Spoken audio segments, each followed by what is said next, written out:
ខ្ញុំលក់ក៏តែឯងខ្ញុំទៅទិញទៅតែឯងខ្ញុំចុះលក់ក៏តែឯងម៉ូលុយក៏តែឯងដឹងជួងឯងទៅតែឯងព្រោះមកមានបុគ្គលិកម្នាក់ខ្ញុំហ្នឹងហើយ CEO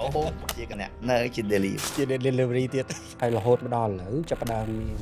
brand ជារបស់ខ្មែរខ្លួនឯង Iron Head ដែលផលិតនៅស្រុកខ្មែរខ្លួនឯងគឺថាពីរហ្នឹងមួយណាពិបាកជាពីរហ្នឹងវាដាច់ស្រឡះពីគ្នាតែម្ដង process វាណា បាទ ឬក៏វាមានអីខ្លះដែលយើង អ្វីដែលដូចគ្នាវាជាកង់ឡានដូចគ្នាតែអ្វីដែលខុសគ្នាមែនទែននោះអ្នកប្រើប្រាស់គឺ mindset របស់អ្នកប្រើគឺអារម្មណ៍អ្នកប្រើប្រាស់ពីសម័យដែលខ្ញុំចេញរកស៊ីដំបូងគឺអ្នកប្រើប្រាស់មានទំនោរមួយគឺតាំងពីដើមគ្រាមកគឺតែបានផ្ទះលេខ2ល្អពីមុនមកបើសិនជាមិនមានចំនួនទេណាខ្ញុំគិតថាយើងចំណាយពេលប្រហែលទៀត5ឆ្នាំ10ឆ្នាំនេះក៏បាយអត់ឈ្នះផលិតផលតែលេខ2ដែរ អត់ឈ្នះ អញ្ចឹងទៅមុខទៀតខ្ញុំគិតថាស៊ីសងលើប្រជាជនខ្មែរយើងឯងតើគាត់ទុកចិត្តផលិតផលខ្មែរប៉ុណ្ណាបើពីគោលដៅរបស់ខ្ញុំគឺខ្ញុំនឹងប្រឹងអស់សមត្ថភាពដើម្បីជំនួសកង់ឡានបរទេសកាន់តែច្រើនកាន់តែល្អ គឺថាធ្វើមិនក៏នៅបន្តកំផង សំណួរនេះល្អខ្ញុំគិតថាអ្វីដែលអាចជំនួសគេបានលើកលែងតែយើងខ្លាំងហើយខ្លាំងចាប់តាមពីគុណភាពទីដូចកាពេលខ្ញុំមានរឿងណាប្រពន្ធខ្ញុំលើកតែខ្ញុំសំខាន់ជាងគេប្រពន្ធខ្ញុំថាអីហេឡើងទៅទិញមួយម៉ាកទៀតណាយើងនឹងមានធនធានខ្លះដែរតាយើងទៅមើលថាបើសិនយើងជួបបញ្ហាតើយើងរកអ្នកណាដែលអាចលើកទឹកចិត្តយើងបានកុំព្យាយាមគិតតែឯង មេកុង podcast ជំរាបសួរបងប្អូនទាំងអស់គ្នាថ្ងៃនេះយើងមានភ្ញៀវកិត្តិយសម្នាក់គឺលោកកុកមេឃដែលលោកគឺជាអគ្គនាយកក្រុមហ៊ុន GMI Auto ហើយជាក្រុមហ៊ុនមួយដែលកំពុងតែធ្វើអាជីវកម្មទៅលើ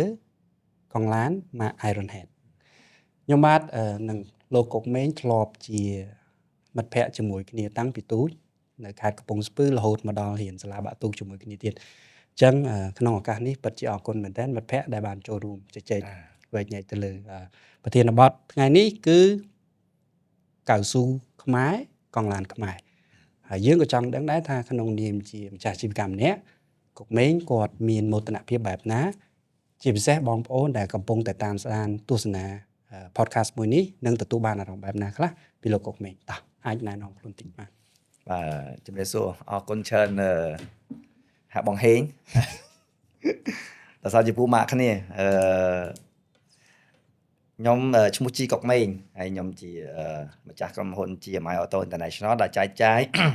សបកកង់ឡាន Iron Head កង់ខ្មែរហើយនឹងBremson ដែលខ្ញុំនាំចូលពីឌូបៃ Mark Nomad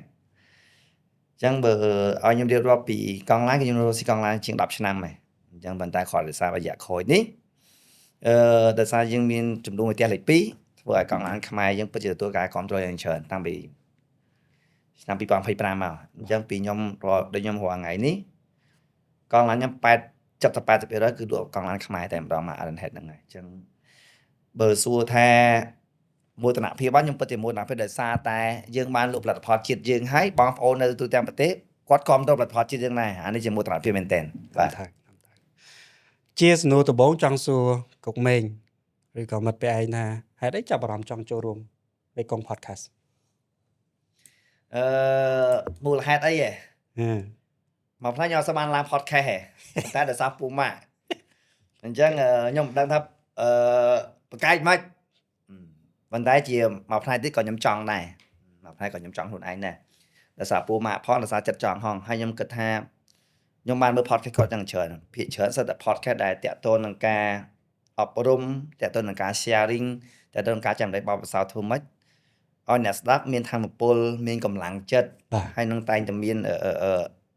កតាលីករដើម្បីតទៅមុខទៀតខ្ញុំគិតថា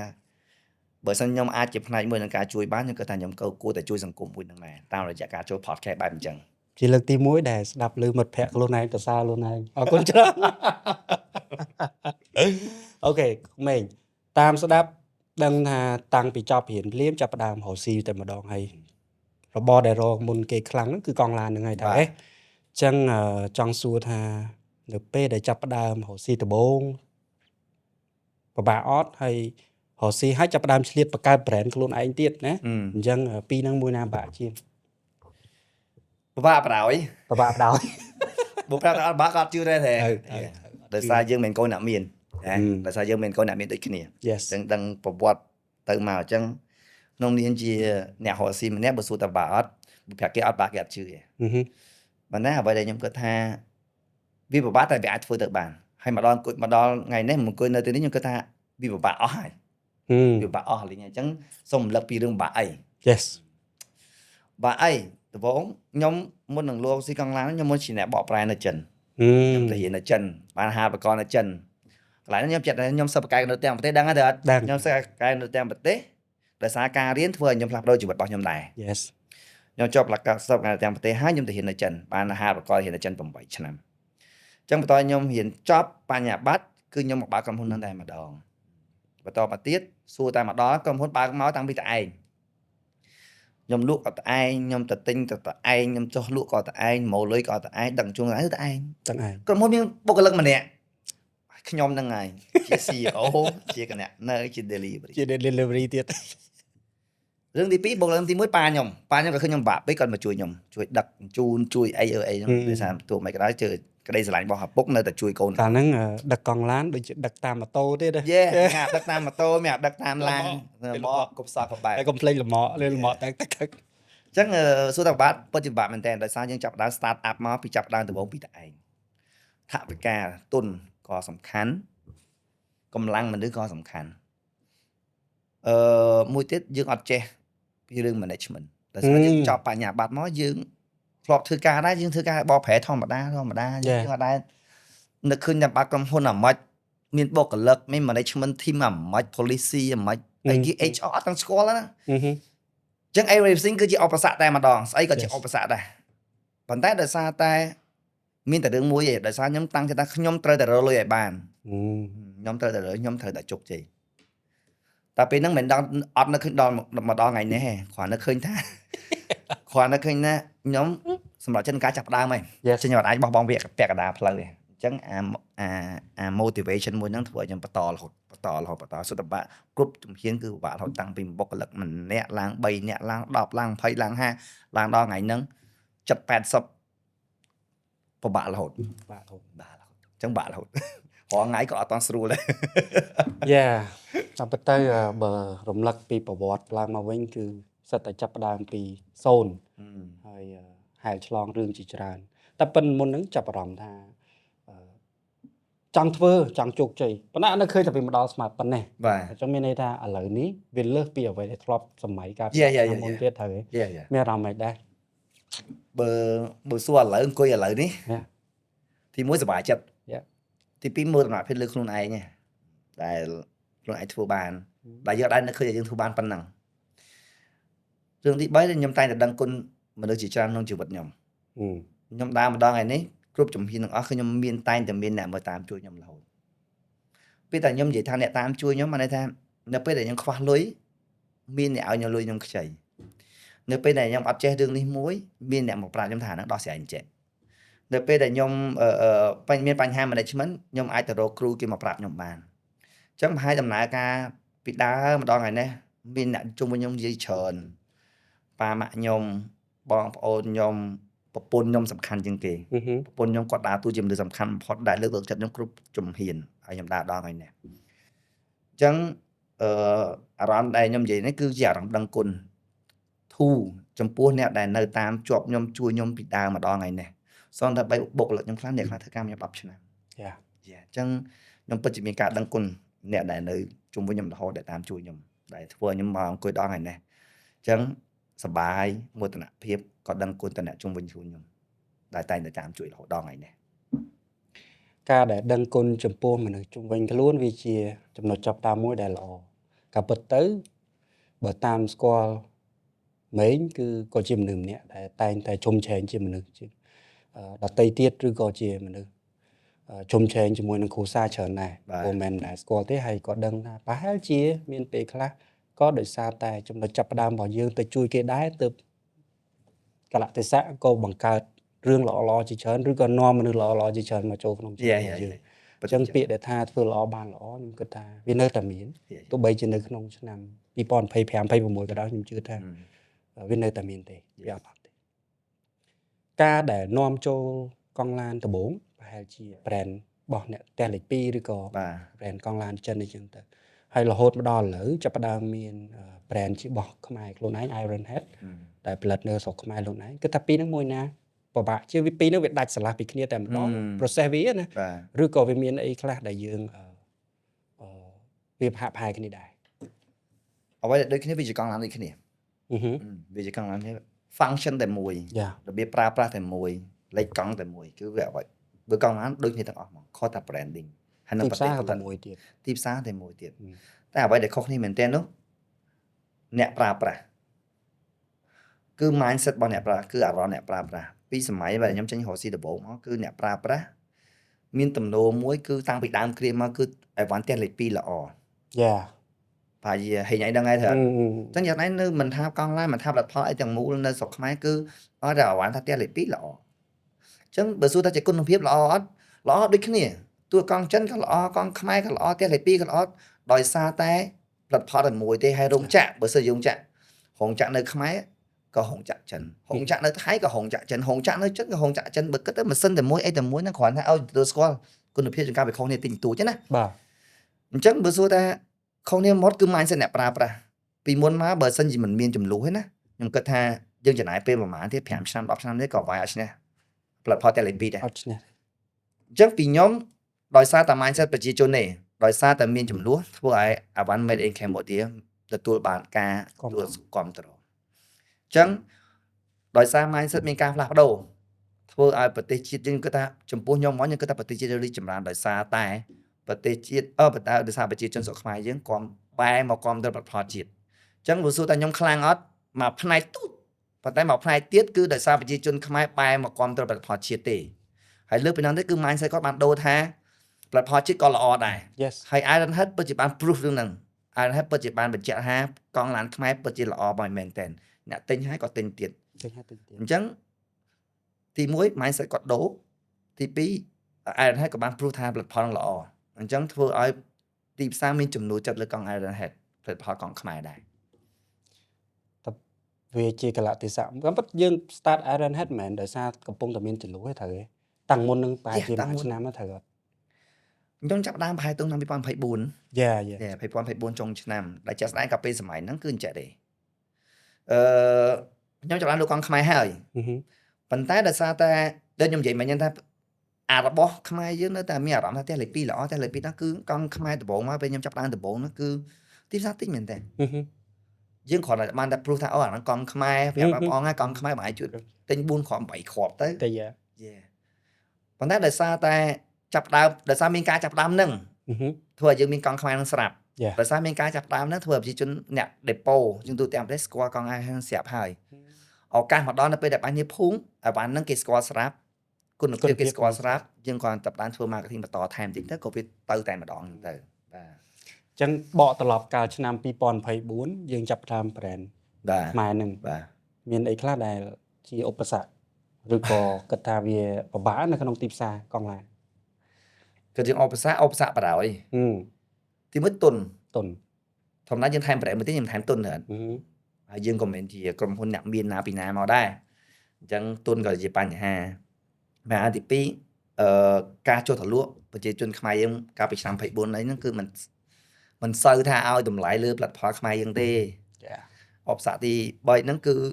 ដោយសារតែប្រជាជនបែបមានអារម្មណ៍បែបអញ្ចឹងធ្វើឲ្យការលក់យើងមានបញ្ហាលោតជួនកាលក៏លក់ឡើងទៅជួនកាលក៏លក់ថយទៅជួនកាលលក់ឡើងចុះរហូតចឹងទៅអញ្ចឹងបញ្ហាគឺបែបអញ្ចឹងឯង បើការលក់ឡើងចុះវាច្បាស់ហើយក្នុងនាមជាម្ចាស់អាជីវកម្មម្នាក់តែងតែមានអាកូនខ្មោចមួយមកខ្សឹបថាបាត់ទៅទៅរហោបោះគេដែលគេលក់ដាច់បើថាផ្ទះលេខ2គេគាំទ្រតែយក brand ហ្នឹងមកលក់ទៀតមកមិនខ្វះត្រូវទេ បាទ មិនបានអត់បិទខាង អត់បាត់ទេដោយសារខ្ញុំត្រឡប់ខ្ញុំមួយជា personal mindset ជា personal principle គឺគោលការណ៍ខ្លួនឯងឯកជនគឺពេលដែលខ្ញុំធ្វើអីមួយគឺខ្ញុំធ្វើដល់ចប់គោលការណ៍មិនថាកង់អានថាអីគឺខ្ញុំធ្វើដល់ចប់រឿងទី1រឿងទី2ដោយសារតែអញ្ចឹងពីខ្ញុំគឺខ្ញុំមាន mindset តាំងពីដើមគ្រាមកគឺខ្ញុំត្រូវលក់ប្រព័ន្ធក្នុងស្រុកពីខ្ញុំចាប់ដើមរកស៊ីដំបូងមកក៏ខ្ញុំមានសារចិត្តហ្នឹងខ្ញុំតែងតែជឿជាក់ថាថ្ងៃណាមួយកង់ឡានខ្មែរនឹងវានឹងដើរខ្ញុំតែងតែមានការគិតនឹងរហូតហើយវា lucky ដែរវាសំណាងដែរ at the same time សម័យហ្នឹងក៏ខ្ញុំមានកង់ផ្ទះលេខ2ដែរ Yes ខ្ញុំធ្វើកង់ផ្ទះលេខ2មក Outlander ក៏នឹងល្បីណាស់បាទអញ្ចឹងខ្ញុំធ្វើកង់ Outlander ផ្ទះលេខ2ហ្នឹងនៅពេលតែមួយហ្នឹងក៏ខ្ញុំចាប់ដើមចាប់ដើមពង្រឹងអាកង់ខ្មែរដែរនឹងនឹកឃើញថាថ្ងៃណាមួយវានឹងដើរអញ្ចឹងវាបូករួមគ្នាថាវាយើងមាន head point គ្រប់គ្រាន់ក្នុងការបន្តវាដល់ទីបញ្ចប់ អូខេចាប់អារម្មណ៍មែនតើព្រោះពីមុនក៏ធ្លាប់មាន brand របស់ផ្ទះលេខ2ហើយទឹមហ្នឹងក៏មាន brand Iron Head ដែរ Yeah អញ្ចឹងនៅពេលដែលកំពុងតែលក់ឃើញបងចេញមកមានតែខាង លេខ2ទៅអូខេអារម្មណ៍ហ្នឹងក៏ប្រហែលជាបាក់ទួយយកប៉ុន្តែប្រហែលជាមិនត្រឹមតែ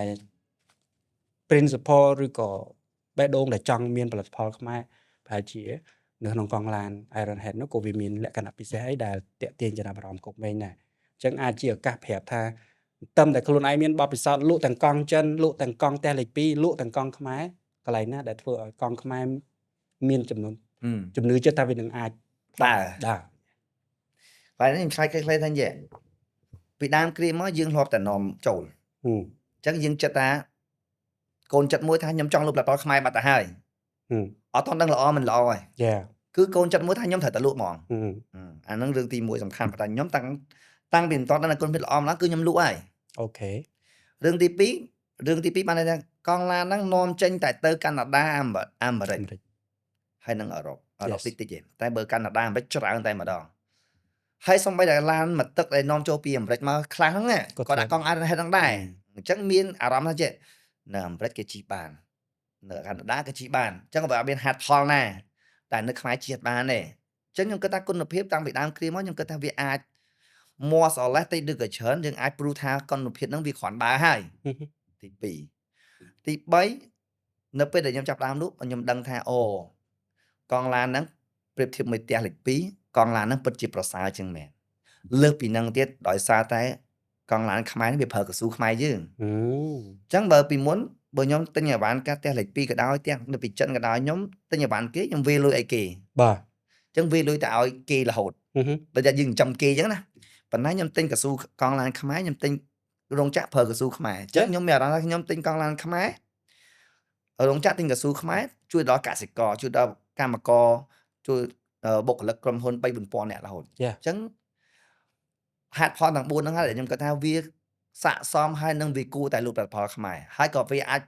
បញ្ជាក់ថាជាកង់ឡានខ្មែរគួរតែទទួលបានការគ្រប់គ្រងនៅស្រុកខ្មែរហ្នឹងតែម្ដង សំថា បាទ តែបាត់4ចំណុចខាងលើមិញមានតែ2ចំណុចខាងក្រោមក៏ឈ្នះបាត់ដែរ Yes គាត់នៅថាមានក្នុងវេទិកាមួយរដ្ឋាភិបាលយើងក៏គាត់បានប្រកាសយ៉ាងមោទនភាពថាកស៊ូកង់ឡាននៅក្រែកបានយកទៅប្រើប្រាស់នៅក្នុងរោងចក្រកង់ឡានមិនតែមួយទេជាច្រើននៅក្នុងស្រុកខ្មែរ បាទ ហើយនាំចេញទៅក្រៅជាតួលេខក៏មិនអាចបង្ហាញខ្លះបានថាតើជាក់ស្ដែង Iron Head ជារោងចក្រនេះប្រើប្រាស់កស៊ូខ្មែរយើងប្រហែលភាគរយ ខ្ញុំទិន្នន័យហ្នឹងខ្ញុំអត់ច្បាស់ទេប៉ុន្តែខ្ញុំធ្លាប់ទៅប្រជុំមួយរោងចក្រ Yes ខ្ញុំធ្លាប់ប្រជុំមួយរោងចក្រគេបញ្ជាក់ថារោងចក្រស្វាយរៀងមួយហ្នឹងមួយឆ្នាំប្រើកស៊ូខ្មែរអត់ 100000 តោន 100000 តោនច្រើនណាស់ 100000 ច្រើនមែនតើច្រើនខ្លាំងណាស់ទិន្នន័យហ្នឹងច្រើនណាស់អញ្ចឹងក្រៅពីហ្នឹងបុគ្គលិកខ្មែរយើងកម្មករ3000ជាងទៀត ក្នុងរោងចក្រ Iron Head ឬក៏រោង ចក្រ Iron Head គឺរោងចក្រកង់ឡានហ្នឹង Iron Head គឺមានរោងចក្រខ្មែរមានប្រជាជនកម្មករខ្មែរ 3000 នាក់ហើយរោងចក្រឈ្មោះ Cat Thai Cambodia Cat Thai Co Ltd ហ្នឹងមានរោងចក្រហ្នឹងមានបុគ្គលិកខ្មែរប្រហែល 3000 នាក់ មិនថាប៉ុណ្ណឹងបើសិនណាយើងយក 100000 តោននេះទៅបែងចែកតួលេខថាតើមានម្ចាស់អាជីវកម្មម្ចាស់ចការហើយនឹងកម្មករជាជួរជាអីទៀតមិនតិចទេ អូច្រើនណាស់អើយហើយគាត់គិតថាកស៊ូ 100000 តោនមិនដឹងជាចការកស៊ូប្រមាណម៉ឺនហិកតា Yes ប្រមាណម៉ឺនហិកតាមិនដឹងជាកម្មករប្រមាណនេះអ្នកជាជួរប្រមាណនេះដល់ពេលជាជួរបានចូលកន្លែងធ្វើក្រែបមិនដឹងបុគ្គលិកណែធ្វើកម្មករកន្លែងរោងចក្រធ្វើក្រែបប្រមាណនេះអញ្ចឹងវាច្រើនមែនតើ ដឹងជូនសកម្មភាព ដឹងជូន So yeah អញ្ចឹងបើសិនណាជាយើងចេះសម័យលេងណាហ៊ានសម័យទៅចុះបើសិនណាជា Iron Head ជ្រែកក្នុងទីផ្សារកង់ឡានស្រុកខ្មែរបានប៉ុន្មានភាគរយតាមការសម័យតិចមិនច្រើន ខ្ញុំគិតថាវាអត់ច្រើនទេ អត់ច្រើនខ្លាំងទេ អត់ច្រើនខ្លាំងទេប៉ុន្តែនៅលើទីផ្សារខ្ញុំអាចនិយាយថាអ្នកលក់ទូទាំងប្រទេសគឺភាគច្រើនមានតិចច្រើនគឺមានបាទប៉ុន្តែសួរអ្នកប្រើប្រាស់ខ្ញុំគិតថាវាអត់ទាន់ច្រើនទេ Yes ប៉ុន្តែឥឡូវវាកំពុងតែកើនឡើង កំពុងតែកើនឡើងជាកំពុង កើនឡើងការគ្រប់គ្រងដោយសារវាផលិតផលខ្មែរIron Headក៏គេស្គាល់ច្រើនវាកំពុងតែកើនឡើងសួរទិន្នន័យប៉ុន្មានខ្ញុំក៏អត់ច្បាស់ដែរ អញ្ចឹងខ្ញុំគិតថាប្រហែលជាអាចមានពេលមួយកស៊ូខ្មែរយើងផលិតហើយនាំចូលទៅប្រើតែនៅក្នុងរោងចក្រផលិតកង់ឡានខ្មែរឬក៏ពូកឬក៏អីហ្នឹងគឺវាគ្រប់គ្រាន់មិនចាំបាច់ ហេងស៊ុយបង Yeah ហេងស៊ុយប្រដៅសាររោងចក្រនៅខ្មែរហ្នឹង10ហ៎ Yes 4-10 yeah ចឹងខ្ញុំគិតថា បើសិនជារោងចក្រនឹងដំណើរការទាំង10វិញខ្ញុំគិតថាប្រហែលជាកស៊ូខ្មែរ80-90% បាច់នាំចេញហើយលក់ក្នុងស្រុក ធ្លាប់លក់ដលងមីដែរត្រូវទេអញ្ចឹងដឹងហើយថានៅពេលដែលម្ចាស់ចការត្រូវកាប់កស៊ូដាំដលងឬក៏កាប់កស៊ូដាំចន្ទីមានអារម្មណ៍មិនពិបាកឥឡូវប្រហែលជាពួកគាត់អាចមានឃើញសចនាករមួយដែលល្អប្រាប់គាត់មកវិញថាទៅមុខទៅកស៊ូខ្មែរវាមានទីផ្សារនឹងថឹងដោយមិនចាំបាច់ពឹងវៀតណាមឬក៏ផ្ទះលេខ2បាទ That's good ដែលដឹងថាមិត្តភ័ក្តិអាចចូលរួមចំណែកនៅក្នុងសេដ្ឋកិច្ចចិត្តមួយដែរទូចមួយយ៉ាវាជាចំណុចចាប់ផ្ដើមវាដូចគ្រាប់ស្ដែកចឹងនៅពេលដែលវាចាប់ផ្ដើមដោះប្រឡូកទៅគេលោកវាទៅជាអីទៀតថាទៅការចូលរួមចំណែកប្រើប្រាស់កង់ឡាន Iron Head វាបានជួយសេដ្ឋកិច្ចយើងច្រើនជាពិសេសអ្នកដែលពឹងអាស្រ័យទៅលើជីវភាពពីរោងចក្រក៏ដូចជាជាគួរជាអីចឹងទៅគាត់ថាមានអីលើសនឹងទៀតទេក្នុងន័យថាយើងក៏នៅពេលដែលអ្នកប្រើប្រាស់ទៅគ្រប់គ្រងផលិតផលខ្មែរឬក៏កង់ឡានខ្មែរនោះវានឹងអាចជួយអីលើសពីត្រឹមតែគាត់ដែលជាអ្នកទទួលបានផលភ្លាមណាមិញយើងលើកឡើងសិតតែអ្នកដែលបានផលភ្លាមមានន័យថាគាត់ជាកម្មករឬក៏ជាបុគ្គលិកឬក៏គាត់នៅក្នុងសង្វាក់ផលិតកម្មនឹងផ្ទាល់ក៏ប៉ុន្តែគិតថាវាមានអីលើសនឹងទៀតអត់ដែរមិនគិតថាវាខ្ញុំគិតថាមានអ្វីដែលខ្ញុំគិតថាសំខាន់បំផុតនោះជំនឿចិត្តការគ្រប់គ្រងផលិតផល Iron Head វាជាមួយផ្នែកនៃការជំនឿចិត្តទៅលើការគ្រប់គ្រងផលិតផលជាតិបាទខ្ញុំឧទាហរណ៍ថាបងប្អូនទិញកង់ Iron Head បានតែបងទុកចិត្តលើផលិតផលខ្មែរទៅអញ្ចឹងពីការចាប់ដើមឲ្យបងអាចទៅចិត្តទៅគ្រប់គ្រងទៅជឿទុកចិត្តលើផលិតផលខ្មែរផ្សេងទៀតបាទវាជាកម្លាំងចិត្តមួយគេហៅថាបងកំពុងតែបង្កើនចំនួនចិត្តនិងកម្លាំងចិត្តឲ្យអ្នកផលិតមិនថាកង់ឡានខ្មែរមិនថាផលិតផលសាប៊ូផលិតផលអីទូទាំងប្រទេសមានអ្នកផលិតយ៉ាងច្រើនហើយអ្នកផលិតពិតជាត្រូវការជំនឿចិត្តនឹងយ៉ាទី1ទី2កម្លាំងចិត្តកម្លាំងទិញនៅពេលដែលបងប្អូនទិញផលិតផលខ្មែរហើយបាទនៅពេលបងប្អូនទិញម្ដងគឺជាកម្លាំងចិត្តហើយនឹងជាកម្លាំងទិញដែលធ្វើឲ្យអ្នកផលិតនេះគាត់មានទាំងការវល់លុយតន់បាទខ្ញុំផលិតខ្ញុំត្រូវលក់ចេញបាទដល់ពេលបងទិញធ្វើឲ្យសេដ្ឋកិច្ចអ្នកផលិតក្នុងស្រុកនេះកាន់តែដើរលើសពីនឹងនៅពេលដែលបងប្អូនគ្រប់គ្រងផលិតផលជាតិលុយនឹងវាវិលនៅក្នុងស្រុកយើងយ៉ាបានន័យថាពីមុនបើសិនយើងនាំចូលមកលុយយើងលក់បានន័យថាយើងគ្រាន់តែទុកតែលុយចំណេញទេដើមយើងត្រូវផលិតយើងវាទៅចិនតែលេខ2តែលេខ1ហើយប៉ុន្តែនៅពេលដែលបងប្អូនគ្រប់គ្រងផលិតផលជាតិលុយនឹងវាវិលក្នុងស្រុកខ្ញុំទិញពីរោងចក្រក្នុងស្រុកអញ្ចឹងខ្ញុំលក់ឲ្យបងខ្ញុំចំណេញលុយបងខ្ញុំវាទៅឲ្យរោងចក្រខ្មែរបើកលុយឲ្យកម្មករខ្មែរយកទៅទិញអវ៉ាន់ខ្មែរទៅទិញហូបបាយហូបទឹកអញ្ចឹងវាធ្វើឲ្យសេដ្ឋកិច្ចទាំងមួយវាវិលបាទអញ្ចឹងអ្វីដែលចលករសំខាន់បំផុតនោះដែលបងសួរថាប្រយោជន៍ indirect នោះគឺប្រយោជន៍ធ្វើឲ្យសេដ្ឋកិច្ចជាតិទាំងមូលដើរតែបាទវានឹងបង្កើនទំនុកចិត្តកាន់តែខ្ពស់ខ្ញុំជឿថាទាំងខ្ញុំទាំងគេអ្នកប្រើប្រាស់តែងតែមានសំណួរឬក៏កូនចិត្តមួយសួរថាយ៉ាចង់សាកផលិតផលខ្មែរគាត់ថាប្រើអត់ឬក៏គ្រាន់ណាមានអាកូនចិត្តមួយថាទី1យើងមានលុយយើងចង់ចាយទៅលើផលិតផលហើយយើងមានជំរើសទី1ជំរើសផលិតផលខ្មែរជំរើសបរទេសដែលយើងធ្លាប់ប្រើមិនថាផ្ទះលេខ2ឬប្រទេសណាតែមានអាកូនចិត្តមួយប្រាប់ខ្លួនឯងថាខ្ញុំគ្រាន់តែចង់ទៅ support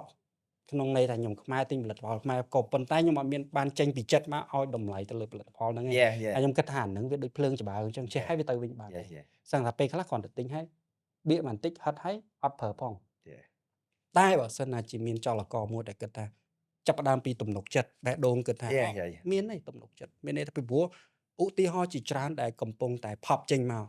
កង់ឡានខ្មែរថ្មីហ្នឹង Toyota គេមានផលិតផលខ្មែរ Travel Proud Cambodia រោងចក្រ Ford មានជាច្រើនហើយយើងរៀបរាប់សឹងមកអស់ដែលចាប់ផ្ដើមបង្កើនទំនុកចិត្តខ្មែរយើងធ្វើបានពាក្យថាខ្មែរយើងធ្វើបានវាចេញមកពីចិត្តជាជាងគ្រាន់តែនិយាយដើម្បីយកតែមណាចឹងខ្ញុំគិតថាអរគុណមែនតើដែលឆ្លិចចំណុចហ្នឹងឲ្យយើងមើលឃើញថាសារៈសំខាន់នៃការគ្រប់គ្រងផលិតផលមួយគឺវានឹងធ្វើឲ្យវាដូច Domino Fall ចឹងមានធ្វើឲ្យមនុស្សជាច្រើនចាប់ផ្ដើមបង្កើតទំនុកចិត្តគ្រាន់តែមិនមែនតែចង់ទៅគ្រប់គ្រងឲ្យអស់តែពីចិត្តទៅប៉ុន្តែតែហ្នឹងក៏យើងមើលឃើញថាមានអ្នកដែលមានគំនិតចង់ធ្វើជាផលិតផលខ្មែរឬក៏ brand របស់ខ្មែរហ្នឹងខ្លះដែរដែលគាត់មិនទាន់ជោគជ័យខ្លះណាទៅគាត់ចាប់ផ្ដើមនៅពេលដែលយើងមានសង្គ្រាមមួយផ្ទះលេខ2ខ្លះណាទៅគាត់ចាប់ផ្ដើមយូរមកហើយឬក៏ថា យូររហូតដល់ថ្នាក់គាត់ឈប់ធ្វើហើយគាត់យល់ថាមែនយល់ថាហេតុផលអីខ្លះដែលជាកត្តារារាំងពួកគាត់មិនឲ្យជោគជ័យពីមុនមកឬក៏ឥឡូវ អាហ្នឹងវាបាក់ឆ្លើយដោយសារតែរោងចក្រមួយ business មួយផ្សេងគ្នា Yeah. តែបើខ្ញុំគិតថាជារួមមានប្រមាណច្រើនខ្ញុំគិតថារួមហើយទី1បញ្ហា financial លុយ លុយ បញ្ហាលុយបញ្ហាទី2ខ្ញុំគិតថាបញ្ហា motivation ការលើកទឹកចិត្ត បាទ ទី3ការផ្ដល់កម្លាំងចិត្តខុសគ្នាបងបានន័យថាពេលថាលុយវារឿងមួយទូទៅទាំងណាបើស្អីយើងចង់បើករោងចក្រយើងបើករោស៊ីលុយវាសំខាន់ដែរប៉ុន្តែដែលសំខាន់ជាងនឹងទៀតនោះគឺការលើកទឹកចិត្តតើអាផលិតផលយើងជឿចេញមកហ្នឹងតើមានការលើកចិត្តពីអ្នកជុំវិញអត់ឬក៏ថាចេះកង់ឡានហ្នឹងប្រើមិនកើតទេធ្វើមកធ្វើអីទេឬក៏យើងដូរពី mindset ថាវាធ្វើកង់ឡានខ្មែរជួយវាទិញមកគ្រាប់ទេក៏អាចមកគ្រាប់ដែរអញ្ចឹងបងទៅមកវិញថាបើផ្នែកគឺអ្វីដែលសំខាន់គឺ motivation ពីទីផ្សារតើមាន feedback ថាម៉េចឬក៏យើងគ្រាន់តែផលិតផលខ្មែរចេញមកមិនទាន់បានសាក់មិនទាន់បានប្រើផងជន់ផលិតគ្នាបាត់ហើយ វាតម្លៃមុន វាតម្លៃមុនបាត់ហើយអញ្ចឹងអាហ្នឹងជាកម្លាំងចិត្តសម្រាប់អ្នកផលិតណាសម្រាប់អ្នកផលិតសម្រាប់អ្នករកស៊ីផលិតផលខ្មែរខ្ញុំគិតថាវាត្រូវការហ្នឹងត្រូវការលើកទឹកចិត្តនិងការកម្លាំងនិងការគ្រប់គ្រងហ្នឹងដែលគ្រប់គ្រងមិនចាំបាច់បងគ្រាន់ថាបងឯងត្រូវទិញប្រើហើយបងសំខាន់ណាស់ចេះបាយឃើញហើយបាយគាត់ថាខ្ញុំមានមកតាមពីអវ៉ាន់ខ្មែរហ្នឹងឬក៏ពេលបងឯងប្រើល្អហើយបាយប្រាប់ថាខ្ញុំប្រើកង់ឡានខ្មែរល្អហើយវាជាការលើកទឹកចិត្តសម្រាប់ខ្ញុំដោយសារថាខ្ញុំមានកង់ឡានខ្មែរហើយគេប្រើទៅល្អតែលីក៏ខ្ញុំដឹងថាខ្ញុំគួរតែបន្តទៅមុខទៀតដែរប៉ុន្តែបងបន្តបានប្រើផងសាប់បងថាផុសអញថាកង់ឡានអនមែនកង់ខ្មែរអញថាអនមែនបើសិនជាប្រជាជនខ្មែរយើងនៅតែមាន mindset អញ្ចឹងខ្ញុំគាត់ថាវាធ្វើពិតជាប៉ះពាល់អារម្មណ៍អ្នកផលិតដែរអញ្ចឹងអាហ្នឹងទី2ធំហើយតែ ផ្លូវចិត្តរឹងមាំ បាក់ ដែរ បាទផ្លូវចិត្តរឹងមាំខ្លាំងប៉ុណ្ណាក៏អត់ទៅមុខដែរទៀតទី3ខ្ញុំគាត់ថាការរៀបចំក្រុមហ៊ុនក៏សំខាន់ដែរនៅពេលដែលយើងគិតថាយើងចង់ធ្វើឲ្យវាធំយើងចង់ចំណេញលុយគួរតែធ្វើឲ្យស្អាតពីខាងក្រោមមកហើយបានន័យថាដូចយើងធ្វើផ្ទះអញ្ចឹងណាយើងបុកគ្រឿងឲ្យមាំមកហើយចាំធ្វើសង់ឡើងលើអញ្ចឹងខ្ញុំគិតថាបញ្ហាដែលយើងគិតថាអ្នកដែលរកស៊ីស្រុកខ្មែរយើងក៏អាចបានគិតរឿងហ្នឹងឯងក៏បានគិតរឿងការរៀបចំក្រុមហ៊ុនឲ្យស្អាតឲ្យមានស្តង់ដារឲ្យមានការ management ត្រឹមត្រូវឲ្យមានអីអាហ្នឹងក៏ជាបញ្ហាមួយដែលគួរតែគិតដើម្បីកុំឲ្យវាថ្ងៃណាមួយយើងអត់ថាគឺអត់មកឆ្លៃឡើងទៅដល់ផ្ទះជាន់ទៀតដល់លំបាត់អាហ្នឹងក៏បញ្ហាអញ្ចឹងបញ្ហា3ខ្ញុំគាត់ថាវាជាបញ្ហាសំខាន់សម្រាប់អ្នកធ្វើអាជីវកម្មបច្ចុប្បន្នក៏ទៅមុខទៀតចឹង ប៉ុន្តែសំណួរនេះខ្ញុំតែងតែសួរអ្នកដែលចូលរួមជាភ្ញៀវកិត្តិយសពីព្រោះ podcast យើងបដោតជំរើសទី1ចំណុចទី1គឺអ្នកដែលគាត់ចាប់ផ្ដើម brand ផលិតផលក្នុងស្រុកឬក៏ជាផលិតផល brand កូនខ្មែរអញ្ចឹងទៅហើយជាទូទៅចំណុចដែលពួកគាត់លើកឡើងមិនសូវខុសពីកុកមេងអារឿងការលើកទឹកចិត្តវាសំខាន់ចង់ទិញហើយចំណេញលុយអាហ្នឹងរឿងមួយក៏ប៉ុន្តែងាកទៅណាក៏គេសរសើរទោះបីខាតលុយឬក៏ពិបាកទៅរកទុនវិនិយោគមកថែមក៏មានកម្លាំងចេញទៅដែរហើយខ្ញុំជឿថាសារមួយនេះពិតជាសំខាន់សម្រាប់បងប្អូនដែលទស្សនាខ្ញុំធ្លាប់ស្ដាប់ podcast ម្នាក់គាត់និយាយថាមុននឹងសរសេរ comment ទៅបន្ទុយផ្អាកឬក៏ជាយោបល់ផ្ទាល់ខ្លួនឯងមួយទៅលើរឿងអីមួយគិត2ដងទៅបើសិនណាជាពាក្យហ្នឹងវាលឺមកយើងឬក៏ពាក្យហ្នឹងលឺទៅបងប្អូនឬក៏ប្តីប្រពន្ធរបស់យើងមានអារម្មណ៍ម៉េចអញ្ចឹងបើសិនណាជាវាប៉ះពាល់អារម្មណ៍មិនបានជួយគេទេកុំនិយាយទៅល្អជាងឬក៏រកវិធីសាស្ត្រនិយាយផ្សេងមួយបែបទៀតទៅឲ្យវាល្អជាងអញ្ចឹងក្នុងដំណាក់កាលនេះខ្ញុំជឿថាអាជីវករជាច្រើនខ្មែរយើងកំពុងតែត្រូវការមិនត្រឹមតែកុកមេងហើយវាជាសំណាងមួយហើយដែលចាប់ផ្ដើមភ្លាម Iron Head បាន2ឆ្នាំហើយក៏មានអ្នកគាំទ្រស្រាប់អបអរសាទរក៏ប៉ុន្តែទន្ទឹមនឹងហ្នឹងក៏យើងបានជជែកគ្នាដែរថាក៏ប៉ុន្តែទោះបីជាកុកមេងកំពុងតែមានសន្ទុះការគាំទ្រច្រើនក៏វាមិនទាន់បានទៅនិយាយថាខ្លួនឯងហ្នឹងមានចំណែកធំនៅក្នុងទីផ្សារកង់ឡាននៅឡើយទេក៏វាមិនទាន់ធំហើយប៉ុន្តែក៏វាជាឱកាសឲ្យយើងទៅរកថែមប៉ុន្តែហេដ្ឋារចនាសម្ព័ន្ធឬក៏រោងចក្រដែលកំពុងតែគាំទ្រមកយើងគាត់ថាអាចខូបជាមួយនឹងបានទេអាចសម្របជាមួយនឹងបានទេព្រោះខ្ញុំសួរអញ្ចឹងដោយសារមានរោងចក្រដោះគោស្រស់វា shock ភ្លាមគឺលែងមានផលិតផលតែsupply អត់ទាន់ហ្នឹងវាមានជួបនៅក្នុងវិស័យយើងជួបដូចតែគ្នាហ្នឹងអញ្ចឹងបាទជួបគ្រាន់តែវាតិចអីច្រើនទេបើដោយសារតែ ពីមុនយើងធ្លាប់តែលក់ផ្ទះលេខ2ផងយើងធ្លាប់លក់កង់ខ្មែរផងស្រាប់មក plate បែរមកកង់ខ្មែរទាំងអស់ចឹងការ supply ក៏វាអត់គ្រប់ដែរនិយាយថាយើងមិនរកស៊ីយើងមិនថាខ្ញុំអត់មាន plan សម្រាប់ឆ្នាំក្រោយប៉ុន្មានអញ្ចឹងយើងធ្វើ plan ឧទាហរណ៍ 10000 គ្រាប់ បាទ ស្រាប់ថា 10000 គ្រាប់លក់មួយឆ្នាំស្រាប់ថា 10000 គ្រាប់មកលក់មួយខែអស់ អញ្ចឹងរោងចក្រគេកាត់មកតាមយើងអត់ទាន់ដែរ យ៉ា អញ្ចឹងមក plate ហ្នឹងយើងក៏ត្រូវការពេលវេលាដែរក្នុងការយើងភាសាជាមួយរោងចក្រយើងរៀបចំ production ឲ្យស្រួលបួលយើងរៀបចំការ product ការ plan នៃការ order របស់យើងអញ្ចឹងវាត្រូវការពេលវេលាដែរប៉ុន្តែវាអត់អីទេដោយសារតែខ្ញុំជឿថាបងប្អូននៅស្រុកខ្មែរគាត់យល់ទាំងអស់គ្នាថាបើសិនជាខ្វះ stock តិចតួចវាជារឿងធម្មតាទេ បាទ គ្រាន់តែថាវាត្រូវការពេលវេលាដើម្បីអា production ហ្នឹងអារោងចក្រហ្នឹងឲ្យវាសម្របខ្លួនទៅនឹងការតម្រូវការទីផ្សារវាត្រូវការពេលវេលាបន្តិចប៉ុន្តែវានឹងរលូនសារឡើងវិញបន្ទាប់ពីពេលវេលាណាមួយនោះវានឹងទៅជាធម្មតាវិញ ខ្ញុំជឿថាដំណាក់កាលដំបូងគឺខ្វះ stock បន្ទាប់មកវាមករលូន បាទ ហើយនៅពេលដែលរលូនគឺចាប់ផ្ដើម stock វាអាចព្យាករណ៍លើសពីតម្រូវការវិញណាឥឡូវអញ្ចឹងមានន័យថាដល់ពេល stock លើសពីតម្រូវការតិចតួចចាប់ផ្ដើមនឹកឃើញថាអញត្រូវទៅដើមទីផ្សារផ្ទះលេខ2លេខ3ហ្នឹងមកទៀតមានយុទ្ធសាស្ត្រហ្នឹងហ៎ បើពីនិយាយពាក្យថាដដើមអត់ទេ អូខេអត់ និយាយពាក្យដដើមរបស់គេ អូខេ ដោយសារខ្ញុំរកស៊ីតែខ្ញុំ យ៉ា ខ្ញុំខំប្រឹងលក់របស់ខ្ញុំខ្ញុំអត់បានដដើមរបស់បងទេ បាទ ហ្នឹងហើយប៉ុន្តែខ្ញុំមានគោលការណ៍មួយថាខ្ញុំនឹងលក់កើនរាល់ខែ អូខេ យេអញ្ចឹងខ្ញុំលក់កើនរាល់ខែជាគោលការណ៍របស់ខ្ញុំតែបើសួរថាខ្ញុំទៅដដើមរបស់បងខ្ញុំអត់ដដើមរបស់បងទេទីផ្សារធំណាស់ អឺ យេអញ្ចឹងគ្រាន់តែបើយើងបើកជាក្រុមហ៊ុនហើយបើយើងអត់ឲ្យវាលក់កើតវាមិនកើតតែអញ្ចឹងយើងខំប្រឹងខ្ញុំខំប្រឹងបងខំប្រឹងទៅខ្ញុំខំប្រឹងមានតែបាត់បោះបងណាហ្នឹងហើយអញ្ចឹងខ្ញុំខំប្រឹងដើម្បីតម្រូវការទីផ្សារអតិថិជនខ្ញុំអញ្ចឹងបើសិនជាអតិថិជនកាន់តែគ្រប់គ្រងខ្ញុំខំប្រកាន់ការប្រឹងលក់អញ្ចឹងវាបានរបស់ខ្ញុំតែបើសួរថាខ្ញុំទៅដដើមរបស់បងអត់ទេខ្ញុំអត់បានដដើមរបស់បងទេប្រហែលជាបើខ្ញុំគិតថាចង់និយាយបើនិយាយពីដដើមណាបើនិយាយពីដដើមខ្ញុំគិតថាខ្ញុំសូមយកប្រើពីចំនួនវិញខ្ញុំព្យាយាមប្រើកង់ Iron Head ទៅចំនួនផ្ទះលេខ2វិញ អូខេ ឧទាហរណ៍ចាស់ស្ដែងខ្ញុំក្រុមហ៊ុនខ្ញុំលក់មុនកង់ផ្ទះលេខ2ច្រើនឥឡូវក៏កង់ Iron Head ច្រើនគឺខ្ញុំបានយកកង់ Iron Head ទៅជំនួសកង់ផ្ទះលេខ2សម្រាប់ក្រុមហ៊ុនខ្ញុំអញ្ចឹងខ្ញុំគិតថាខ្ញុំក៏អាចយកកង់ Iron Head ហ្នឹងទៅជំនួសកង់ផ្ទះលេខ2ម៉ាកផ្សេងដែរដើម្បីតម្រូវការអតិថិជននៅក្នុងស្រុកដែលគ្រប់គ្រងផលិតផលជាតិផលិតផលខ្មែរយើងគឺខ្ញុំប្រើពីចំនួនវិញ បាទអូខេអញ្ចឹងជាយុទ្ធសាស្ត្រគិតថាថ្ងៃមុខទៅអាច Iron Head ជំនួសកង់ brand របស់ប្រទេសក្រៅយើងនិយាយប្រទេសខាងក្រៅពីស្រុកខ្មែរបានតែអត់មើលទៅបានតែសួរថាក្នុងលក្ខណៈកម្រិតណាខ្ញុំអត់ដឹងទេប៉ុន្តែរាល់ថ្ងៃហ្នឹងក៏ចំនួនបានច្រើនហើយរាល់ថ្ងៃហ្នឹង Yes យើងឧទាហរណ៍ដូចខ្ញុំនិយាយមិញហ្នឹងពីក្រុមហ៊ុនខ្ញុំវាចំនួនបានហើយអញ្ចឹងទៅមុខទៀតខ្ញុំគិតថាស៊ីសងលើប្រជាជនខ្មែរយើងឯងតើគាត់ទុកចិត្តផលិតផលខ្មែរប៉ុណ្ណាបើពីគោលដៅរបស់ខ្ញុំគឺខ្ញុំនឹងប្រឹងអស់សមត្ថភាពដើម្បីជំនួសកង់ឡានបរទេសកាន់តែច្រើនកាន់តែល្អ កន្លែងនេះខ្ញុំចង់ជជែកតិចត្រង់ថា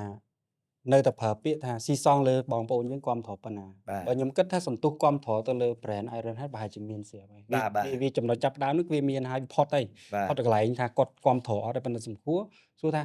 ធ្វើមិនគាត់នៅបន្តគាំទ្រសំណួរនេះល្អព្រោះ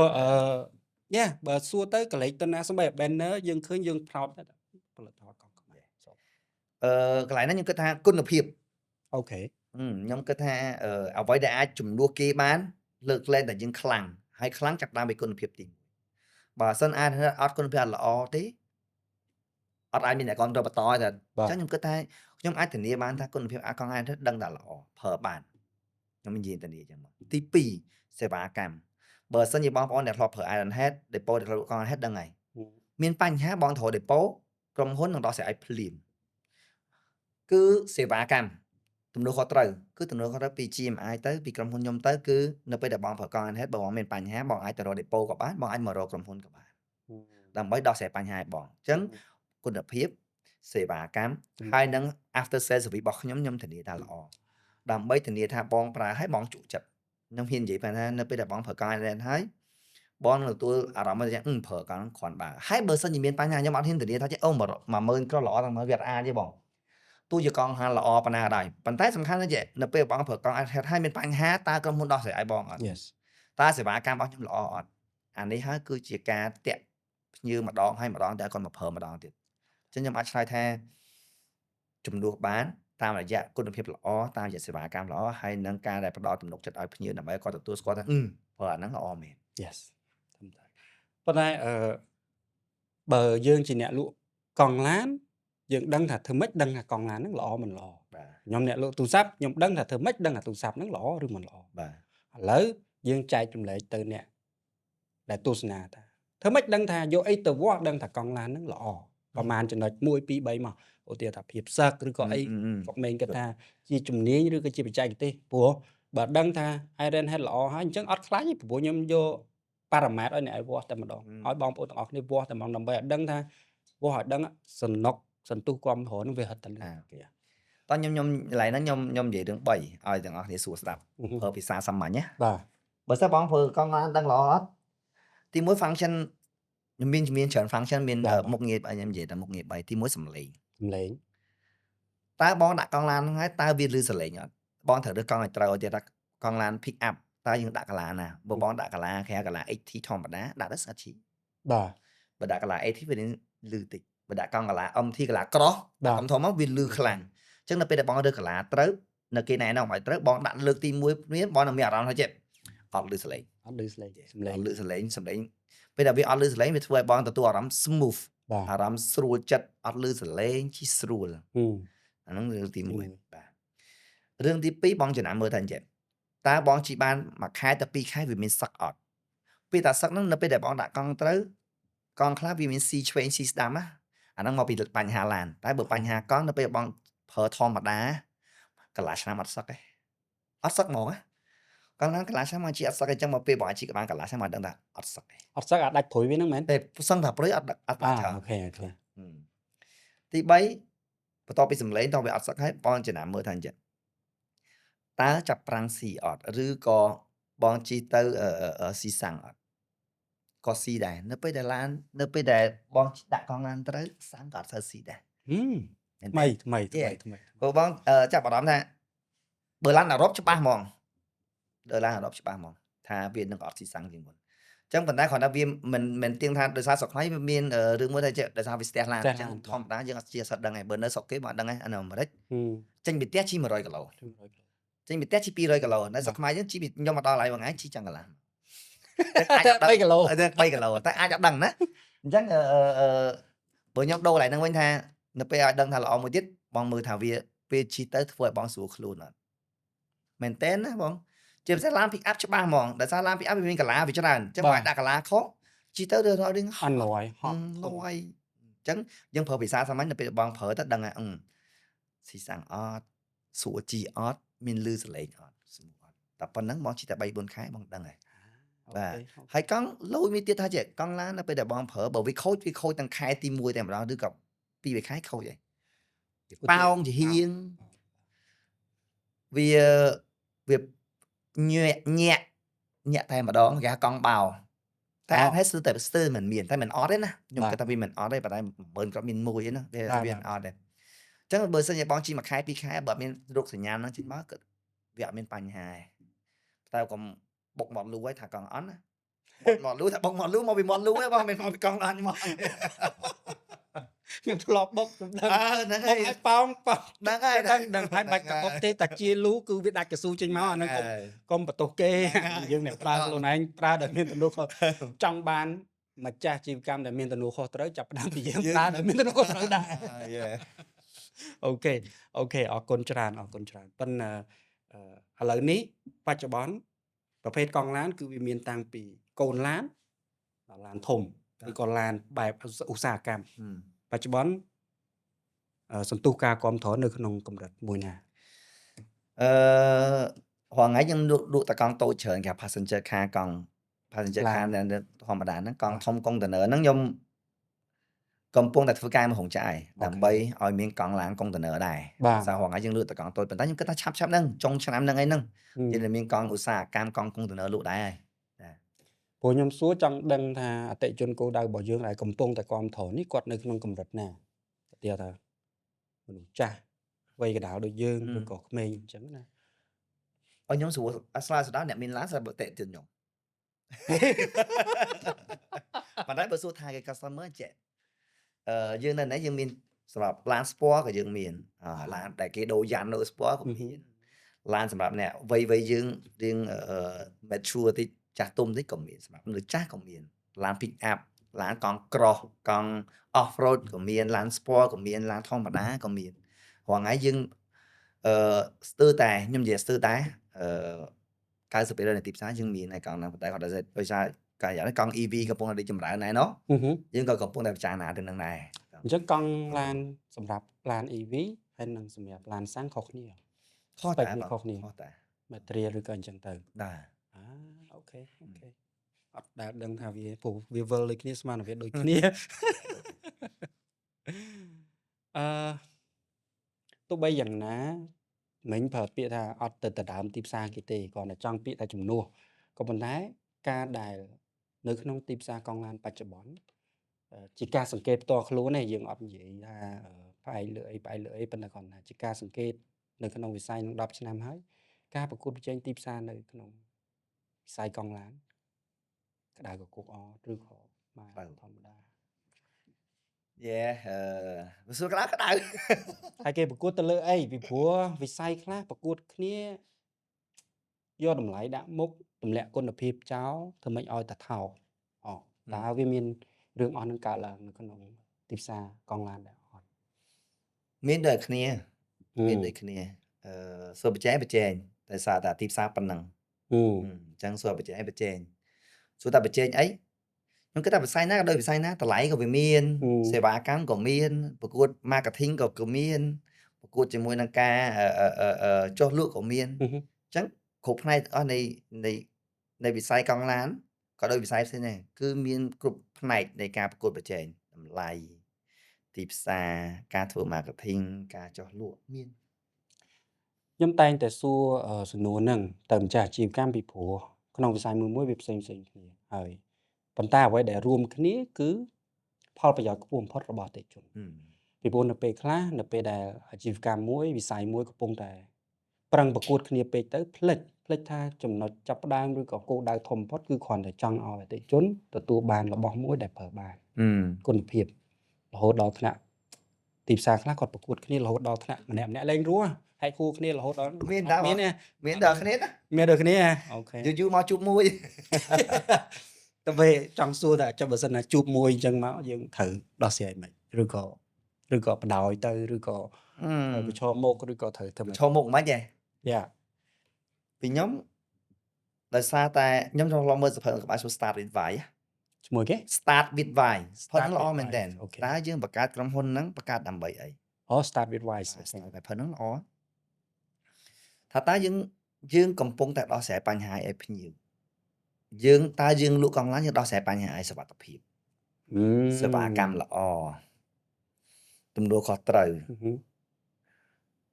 ជំរឿអញ្ចឹងបើយើងបកវាសួរខ្ញុំថានៅពេលដែលជួបបញ្ហាអញ្ចឹងខ្ញុំតែងតែសួរខ្លួនឯងថាតើយើងកំពុងតែធ្វើអីតើយើងកំពុងតែមិនបានយើងចាប់ដើមកក់ GMI មកពីដើមគ្រាមកយើងបង្កើតមកដើម្បីដោះស្រាយបញ្ហាកង់ឡានឲ្យភ្ញៀវសុវត្ថិភាពជំរឿពីមុនកង់ឡានប្រហែលជាបងមកគ្រាប់អត់អ្នកដឹកខ្ញុំមានកង់ឡានមកគ្រាប់ខ្ញុំដឹកឲ្យបាទអញ្ចឹងខ្ញុំតែងតែសួរឯងតើយើងកំពុងតែធ្វើ business ដើម្បីអី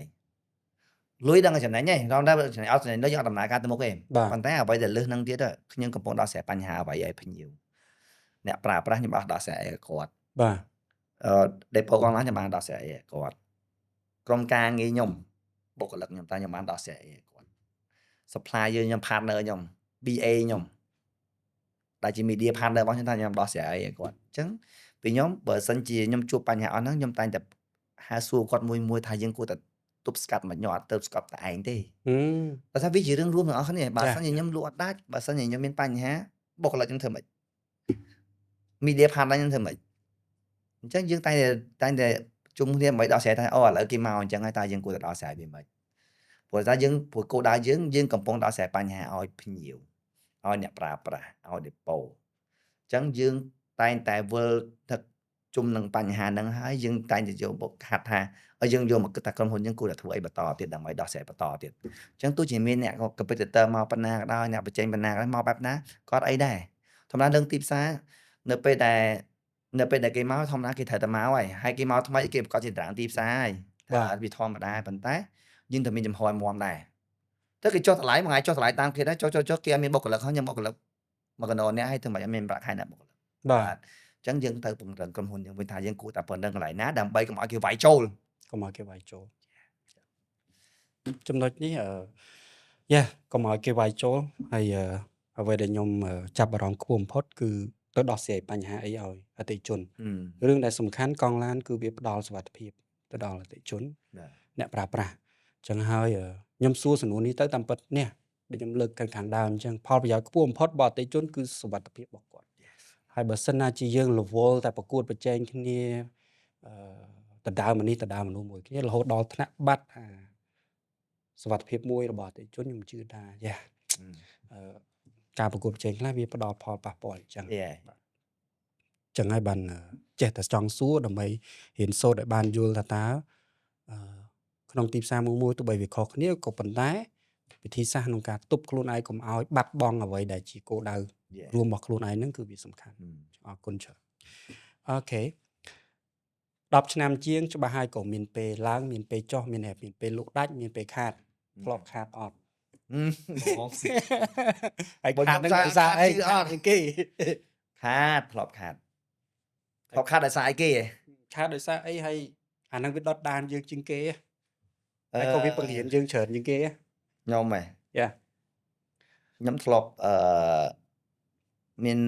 កាលពីប្រហែលឆ្នាំខ្ញុំលក់កង់ម៉ាដូរ៉ានណាបាទខ្ញុំលក់ហងចាក់អាលុំចាំព្រោះជីទៅខេត្តណាក៏ឃើញដូរ៉ានដែររហូតកាលពីបាត់អត់មានហាត់ដឹងថាមិនធ្វើណាខ្ញុំតែងតែជាមនុស្សម្នាក់ដែល stay focus ធ្វើអីធ្វើឲ្យចប់តែខ្ញុំនិយាយពីដើមគ្រាមអីខ្ញុំធ្វើអីធ្វើឲ្យចប់អញ្ចឹងដល់ពេលខ្ញុំបដិមុខកង់ឡើងដំបងឡើងហ្នឹងគឺខ្ញុំពេលខ្ញុំប្រឹងលក់ហ្នឹងគឺខ្ញុំលក់តែមួយម៉ាក់តែម្ដងសាលក់កង់ឡើងអាលុំរងចាក់អាលុំហើយវាមានអាលុំភ្លាមតាបងវាត្រូវដំណើរការនៃការអាលុំយើងចាប់ដើមវាចាប់ដើមវាមិនចាប់ដើមដាច់ស្តុកបាទយើងអត់ចាប់អារម្មណ៍ទេដាច់ស្តុកអញ្ចឹងថតដើរលក់ឧទាហរណ៍ធ្លាប់គេឲ្យយើង10គ្រាប់អញ្ចឹងគេឲ្យយើង1គ្រាប់8គ្រាប់អត់ចាប់អារម្មណ៍ទេខែក្រោយ2ខែក្រោយឲ្យយើង7គ្រាប់ឲ្យយើង5គ្រាប់ឲ្យយើង4គ្រាប់3គ្រាប់2គ្រាប់ដល់ថ្ងៃចុងក្រោយគេថាអាលុំបាត់ហើយយើងអត់ដឹងហើយយើងមិនលក់ថយយើងមិនអាចចាប់អារម្មណ៍អត់ដឹងទេត្រូវអត់យ៉ាតែគេថាអាលុំអត់មានកង់ឡានលក់បុគ្គលិកឃ្លាំងជួលគេបុគ្គលិកមិនធ្វើបើកហើយយ៉ាសំពាធអត់តែបានលក់ផងសំពាធភ្ញៀវខឹងផងសំពាធខ្លាចអត់មានលុយបើកប្រាក់ខែបុគ្គលិកផងសំពាធថាខ្លាចបាត់ទីផ្សារហ្នឹងផងចុងវាគ្រប់សពយើងដើរទោះជាមនុស្សកដាលដែរទោះសំពាធពី supply យើងអត់មានអាបានយើងលក់យើងត្រូវនិយាយមើលរោងចក្រមិនភ្ញៀវអត់មានអាបានលក់គាត់ខឹងយើងបាត់ទីផ្សារហើយទីផ្សារមិនមានតែយើងណាបើយើងអត់មានយើងក៏ទិញគេហើយយ៉ាទី3បុគ្គលិកយើងគិតមិនបុគ្គលិកយើងសម័យហ្នឹងមាន10 20នាក់ដែរណាប្រាក់ខែមួយកណ្ដោដែរណាចាតើយើងដោះស្រាយពួកគាត់មិនយើងសុកទៅកាត់គាត់ចេញក៏មិនកើតហើយខ្ញុំខ្ចីធនាគារទៀតបានលុយណាសងធនាគារអញ្ចឹងសុភាគ្រប់សាគ្រប់បែបអញ្ចឹងមើលសួរថាធ្លាប់ហើយសម្ពាធអញ្ចឹងធ្ងន់ណាស់ឬខ្លួនបែបណាតើប្រើចិត្តគំនិតបែបណាទៅដោះវាពីព្រោះស្មាតទោសឥឡូវនេះបញ្ហាយើងមិនដឹងទេយើងមើលឃើញថាការពិតបច្ចុប្បន្នសេដ្ឋកិច្ចទូទាំងពិភពលោកជាពិសេសនៅស្រុកខ្មែរក៏កំពុងតែទទួលរងនូវសម្ពាធសេដ្ឋកិច្ចធ្ងន់ធ្ងរពីក្រៅប្រទេសអញ្ចឹងហើយអ្នករស់ស៊ីនៅស្រុកខ្មែរទូចមីក្រូឥឡូវប្រើពាក្យមីក្រូទេអាចមេចំអកទូចមធ្យមកដាលគឺកំពុងតែប៉ះទៅតាមទំហំរបស់គាត់រៀងខ្លួនហើយខ្ញុំគិតថាបើសិនណាជាកុកមេងធ្លាប់ឆ្លងកាត់លេងហ្នឹងចែករំលែកមើលថាគីឡូពួកគាត់អាចស្ដាប់ហើយឬក៏ខ្ញុំខ្លួនឯងស្ដាប់ហើយខ្ញុំធូរចិត្តខ្លះដែរសួរធ្វើម៉េចហ៎ចិត្តគំនិតអីឬក៏យើងមានចំហមិនឬក៏បានអ្នកណាជួយអីចឹងណាឆ្លងកាត់រឿងហ្នឹងផុតខ្ញុំក៏ពេលហ្នឹងឥឡូវក៏មានបញ្ហាដែរមិនអត់ទេណាបើបងឯងនិយាយថាមានបញ្ហាបងឯងគិតថាមានថ្ងៃម៉េចខ្ញុំក៏មានតែគ្នាមិនលើទីផ្សារក្នុងប្រទេសតែមួយរឿងតែមួយសេដ្ឋកិច្ចតែមួយខ្ញុំតែងតែប្រាប់ណែនឹងចេះខ្ញុំត្រូវតែជោគជ័យខ្ញុំតែងប្រាប់ខ្លួនឯងខ្ញុំត្រូវតែទៅមុខឲ្យបានគឺជាកម្លាំងចិត្តដែលធំសម្រាប់ខ្ញុំទី1ហើយទី2ដៃគូរបស់យើង ta dương ban gì một đại cú như vậy ហឹម bây giờ nhom đại cú thì muối nhom cứ ta pun nhom sầm bập nhom á gặp ấy nhom của bạn chứ nhom tay là xua pun nhom dương phía xa kia ta cua thương mà hay quát cả lơ tất cả dương nhom cái đó này ná lơ choประมาณก็ได้เอาฟ้าปนยังvậy ha เฮียอะไรคอมพังទៀត យើងសាប្លង់2ទៀត យើងសោះខ្លងពីអាចដាក់នេះគេបាន អូខេ យេអញ្ចឹងខ្ញុំគិតថាការលើកទឹកចិត្តយើងត្រូវដឹងថាយើងអ្នកណាអាចលើកទឹកចិត្តរឿងបានខ្ញុំគិតថាសំខាន់ណា ដូចកាពេលខ្ញុំមានរឿងណាប្រពន្ធខ្ញុំលើកទឹកចិត្តសំខាន់ជាងគេប្រពន្ធខ្ញុំថាអីហេឡើងទៅទិញមួយម៉ាក់ទៀតណាយើងនឹងមានធនធានខ្លះដែរតាអញ្ចឹងយើងទៅមើលថាបើសិនយើងជួបបញ្ហាតើយើងរកអ្នកណាដែលអាចលើកទឹកចិត្តយើងបានកុំព្យាយាមគិតតែឯង អូខេ ដោយសារត្រឡប់ខ្ញុំគឺខ្ញុំពេលដែលខ្ញុំមានរឿងខ្ញុំពេលដែលខ្ញុំបញ្ហាខ្ញុំតែងតែរកគេជួយតែងតែរកសួរគេខ្ញុំសួរប្រពន្ធខ្ញុំលើកទឹកចិត្តហើយយើងមានកម្លាំងគេដែរចាឥឡូវបញ្ហាហ្នឹងទៀតយើងដើរសួរអ្នកមានបទពិសោធន៍ទៅហើយនៅស្រុកខ្មែរយើងមនុស្សចិត្តល្អជាពិសេសអ្នករកស៊ីជើងចាស់បាទ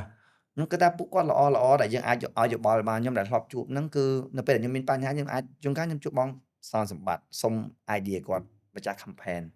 ជួនកាលខ្ញុំអាចទៅសុំជួបបងជីសាឡាអញ្ចឹងខ្ញុំមើលឃើញថានៅក្នុងសេដ្ឋកិច្ចស្រុកខ្មែរយើងនៅវិស័យសហគ្រិនភាពរបស់យើងណា បាទ យើងមានជើងចាស់ល្អជាច្រើនដែលគាត់អាចជួយយើងបានដែលយើងសុំយោបល់គាត់ប៉ុន្តែយើងត្រូវដឹងច្បាស់ថានៅពេលដែលយើងមានរឿងអ្នកណាអាច motivation យើងបានរឿងទី1លើកទឹកចិត្តរឿងទី2តើអ្នកណាដែលយើងអាចគិតថាអាចទៅសុំយោបល់គាត់ឲ្យគាត់ជួយដោះស្រាយយើងបាន ត្រួសត្រាយផ្លូវ ពួកគាត់ពិតជាចិត្តល្អមែន យ៉ា ពិតជាចិត្តល្អមែនអញ្ចឹងពេលហ្នឹងរឿងទី1ដែលខ្ញុំបានធ្វើហ្នឹងគឺប្រពន្ធខ្ញុំរឿងទី2ខ្ញុំទៅរកអ្នកជើងចាស់រឿងទី3ដែលខ្ញុំធ្វើខ្លួនឯងហ្នឹងគឺត្រូវពង្រឹងខ្លួនឯងជាមួយបុគ្គលិកយើងត្រូវប្រាប់បុគ្គលិកថាយើងនៅលើទូកតែមួយកុំបារម្ភកុំភ័យចុះបើសិនជាឥឡូវមកឯងថាក្បែរខ្លាំងប៉ុណ្ណាទេបុគ្គលិកថាអត់មានអាបានលោកគាត់ឈប់អស់ហើយធ្វើម៉េចបងធ្វើម៉េចអញ្ចឹងយើងត្រូវដឹងថាឲ្យគាត់ដឹងបញ្ហាហ្នឹងដែរហើយគូពិភាក្សាថាយើងនៅលើទូកតែមួយធ្វើម៉េច បាទ កុំឲ្យថាយើងដឹងឯងយើងឈាមទុកឯងអញអត់បានទូកអញអត់បានទូកហើយ មកបុគ្គលិកហ៊ានប្រាប់ ខ្មាស់បុគ្គលិកខ្លាចបុគ្គលិករត់ចោលអីចឹងក៏ពិតពួកគាត់ក៏នៅលើទូកតែមួយដូចយើងដែរហ្នឹងគាត់រត់តែ motivation គាត់ទៅលើទៅចិត្តអត់អីទេឯងសុកឡើងទៅទិញអាវ៉ាន់ថែមទៀតមកខ្ញុំនៅនេះខ្ញុំចាំតែលក់ឯងខ្ញុំចាំតែដឹកដែរប្រហែលជាមានក្រុមការនេះមួយចំនួនគាត់ពិតជានៅលើទូកមួយយើងមែនបើខ្ញុំនៅក្រុមហ៊ុនខ្ញុំគេហៅឡានក្រុងនៅលើឡានក្រុងតែមួយយើងដើម្បីដោះស្រាយបញ្ហាមួយយើងហើយកន្លែងហ្នឹងខ្ញុំរក្សាក្រុមការងារខ្ញុំដែរខ្ញុំកម្រប្រើពីបុគ្គលិកខ្ញុំប្រើពីតែក្រុមការងារដែរខ្ញុំពិតជាមានក្រុមការងារដែលល្អគ្រប់កលៈទេសៈទាំងអស់គាត់តែងតែនៅលើទូកតែមួយនៅលើឡានក្រុងតែមួយជាមួយខ្ញុំដើម្បីដោះស្រាយគ្រប់បញ្ហាទាំងអស់ដើម្បីឈោះទៅពុកទៅអញ្ចឹង3ចំណុចហ្នឹងបើសិនជាចំពោះខ្ញុំពិតជាមានសក្តិភាពដែលខ្ញុំធ្វើបានហើយខ្ញុំអាចតស៊ូខ្ញុំអាចពុះពៀគ្រប់ឧបសគ្គម្ដងថ្ងៃនេះបាន អូខេប៉ុន្តែ3ចំណុចហ្នឹងខ្ញុំស្ដាប់បានយល់អាច relate បានមានអ្នកអាចផ្សារភ្ជាប់អារម្មណ៍ហ្នឹងបានប៉ុន្តែខ្វះមួយខ្លួនឯងគិតអីមានអ្នកត្រូវដោះស្រាយមិនមួយខ្លួនឯងពីព្រោះមានរឿងជាច្រើនទោះបីជាយើងទៅចែកជាមួយដៃគូជីវិតរបស់យើងគ្រួសាររបស់យើងចាស់គាត់ណែនាំផ្លូវជីវិតរបស់យើងដើរចេះតែក្មួយអូនទៅចេះទៅឬក៏បុគ្គលិកយើងគាត់តែងតែគាំទៅបងអត់អីខ្ញុំដឹងខ្ញុំ feel បងទៅពិបាកមិនអីមិនបាទយើងខ្លួនឯងត្រូវតែជួបគេឲ្យមកវិញនៅក្នុងបន្ទប់នៅក្នុងឡានឬក៏ក្នុងណាមួយនៅម្នាក់ឯងអាហ្នឹងយើងដោះស្រាយខ្លួនឯងបែបណាហ្នឹងខ្ញុំគិតថា of all the three គឺកន្លែងហ្នឹងដែរសម្រាប់ខ្ញុំ personally ខ្ញុំគិតថាហ្នឹងសំខាន់ជាងគេខ្ញុំមានត្រឡប់មួយ បាទ ចំពោះនៅពេលខ្ញុំ stress ខ្លាំងនៅពេលខ្ញុំមានបញ្ហាច្រើនណាខ្ញុំចូលចិត្តមុជទឹកខ្ញុំនៅពេលខ្ញុំ stress ខ្លាំងខ្ញុំឡើងទៅមុជទឹកហើយជួនកាលខ្ញុំដាក់ជាក់មកប៉ុងនៅតែឯងហើយខ្ញុំមានត្រឡប់មកទៅខ្ញុំនៅតែឯងអញ្ចឹងជារឿយមួយខែអញ្ចឹងនៅតែឯងម្នាក់ឯងពេលដែលខ្ញុំនៅតែឯងគឺខ្ញុំអត់កាន់ទូរស័ព្ទ2ម៉ោង3ម៉ោងតែឯងហ្មងណាបើខ្ញុំ stay calm ធ្វើឯងស្រួលចិត្តខ្ញុំធ្វើឯងស្រួលខ្លួនហើយប្រហែលជាកន្លែងកាហ្វេប្រហែលជាកន្លែងណាអញ្ចឹងខ្ញុំទូរស័ព្ទប្រកាប់អញ្ចឹងហើយខ្ញុំអង្គុយតែឯងអង្គុយគិតហើយខ្ញុំមានត្រឡប់មកទៀតទៅសេតែពេលដែលខ្ញុំមានរឿងយ៉ាងច្រើនខ្ញុំតែងតែសរសេរចុះមកហើយ make it priority ខ្ញុំផ្ដល់អត្ថប្រយោជន៍អាណាធ្វើមុនបាទនៅពេលដែលខ្ញុំ calm down នៅពេលខ្ញុំស្ងប់ខ្ញុំនៅតែឯងមានខ្លួនឯងបានខ្ញុំសរសេរចុះរឿងចេញមកហើយខ្ញុំចាប់ដើមធ្វើវាអាណាមុនអាណាក្រោយអាណាសំខាន់អាណាបញ្ញាប់អញ្ចឹងនៅពេលដែលយើងគ្រាន់តែគិតអត់កត់ យើងគិតហើយយើងគិតទៀតយើងគិតហើយយើងគិតទៀតយើងគិតហើយគិតទៀតប៉ុន្តែដល់ពេលយើងស្ងប់កត់វាចុះដល់ពេលយើងកត់ហើយយើងឲ្យ solution វាឥឡូវអស់ stock ហើយយើងធ្វើម៉េចទិញមួយទៅទិញថែមតែការលុយទៅហៅលុយអញ្ចឹងយើងនឹងដឹងជំហានបន្ទាប់រហូតថាយើងធ្វើអីហើយមួយដល់ពេលយើងសរសេរចុះមកយើងលេងគិតសូវគិតមិនអត់គិតទេណាលេងសូវគិតហើយអត់គិតទៅវិលណា អូខេកន្លែងហ្នឹងខ្ញុំមានទម្លាប់ឬក៏អាចរិតលក្ខណៈហ្នឹងស្តៀងគ្នាចូលចិត្តនៅម្នាក់ឯងបើមិនថារឿងទូរស័ព្ទនេះគឺវាដូចសត្រូវអញ្ចឹងតែនៅចិត្តវាគឺមើលវាមានបាន focus ទេជិះឡានម្នាក់ឯងទៅណាទៅណីម្នាក់ឯងតែបីដោះស្រាយជាមួយខ្លួនឯងឲ្យដឹងថាមួយរយៈនេះខ្ញុំរៀនបានពាក្យមួយតែខ្ញុំជួបបញ្ហាហើយកាន់តែឆាប់ទទួលស្គាល់ការពិតកាន់តែអាចរើបំរាស់ចេញពីរឿងនឹងបានកាន់តែឆាប់ពីព្រោះរឿងខ្លះយើងគ្រាន់តែទទួលយើងគ្រាន់គិតតាមពិត simple accept ថាវាកើតឡើងហើយអ្នកខ្លះឬក៏ខ្ញុំខ្លួនឯងតាឡាយតលងលក់ទៅក្នុងថាវាអត់កើតទេរឿងហ្នឹងប្រហែលជាវាមកផ្លែតទេតិចទៀតវាឡើងវិញហ៎យើងនៅអញ្ចឹងហើយចំណាយពេលតឹងចាំអត់ព្រមដោះស្រាយមួយវាទេអញ្ចឹងពីខ្ញុំភាគច្រើនអ្វីដែលមេងលើកឡើងស្តៀងហើយខ្ញុំមានចំណុចមួយគឺហ៊ានទទួលបញ្ហាហ្នឹងទទួលស្គាល់ថាវាកើតឡើងហើយវាជាការពិតហើយកាន់តែឆាប់កាន់តែល្អជួបបញ្ហារកស៊ីខាតរកស៊ីអីមានកូនចិត្តដែលធ្លាប់មានកូនចិត្តថាយីអញរកស៊ីផ្លូវត្រង់ចំណេញបាន5បើកឹកបន្តិចលួចឡៃនេះបន្តិចឬក៏ធ្វើមិនដឹងមិនលឺឡៃនេះបន្តិចអាចចំណេញ7អាចចំណេញ10ធ្លាប់មានទេធ្លាប់មានកូនចិត្តនឹងអត់មានកាលពីខ្ញុំ10 ឆ្នាំ10ឆ្នាំមុនខ្ញុំធ្វើការខ្ញុំតែងតែមានអារម្មណ៍ព្រោះយើងបកកែរកស៊ីអញ្ចឹងយើងបកកែរកលុយអញ្ចឹងធ្វើនេះក៏ចំណេញធ្វើនេះក៏ចំណេញប៉ុន្តែដោយសារតែមានសិស្សច្បងចាស់គាត់ធ្លាប់ប្រាប់ថាអាលុយតិចៗអត់ថាអ្នកមានបានទេលុយតិចៗអត់ឃើញអ្នកមានបានទេលុយតិចៗអញ្ចឹងដល់ពេលក្រោយមករកស៊ីយូប្រហែលខ្ទង់ចាំខ្ញុំរកស៊ីបាន 2-3 ឆ្នាំគឺខ្ញុំមាន ethic ក្នុងការរកស៊ីខ្ញុំមាន ethic មួយក្នុងការរកស៊ីថាលុយដែលមិនត្រូវចំណេញអត់ត្រូវយកទេឧទាហរណ៍បានឧទាហរណ៍ថាកង់ឡើងវាមាន delay មានឈ្មោះមួយចំនួនគាត់យកអាកង់ delay ឆ្នាំ2020អីយកមកកែឆ្នាំ2026លក់បងដឹងអត់បងដឹងទេដឹងចង់និយាយថាធ្លាប់ដឹងថាក្នុងដឹងរឿងហ្នឹងប៉ុន្តែបងអត់អាចមើលដឹងថាហ្នឹងវាអញ្ចឹងទេយ៉ាអញ្ចឹងពីខ្ញុំខ្លួនឯងផ្ទាល់តែម្ដងគឺក្រុមហ៊ុនខ្ញុំធានាថាកង់ហូត delay គឺអត់មានហើយបើសិនជាមានគឺលក់ក្នុង delay បានតែខ្ញុំអត់កែទេបើ delay វាប្រហែលខ្ញុំលក់ឲ្យប៉ុណ្ណឹងប៉ុន្តែកង់ខូចគុណភាពក៏អត់ខូចទេអត់ខូចគុណភាពទេថា3ឆ្នាំ5ឆ្នាំខូចគុណភាពទេក្រោយពី delay ផុតបាទ delay ក៏អត់ផុតដែរឆ្នាំចាប់ផ្ដើម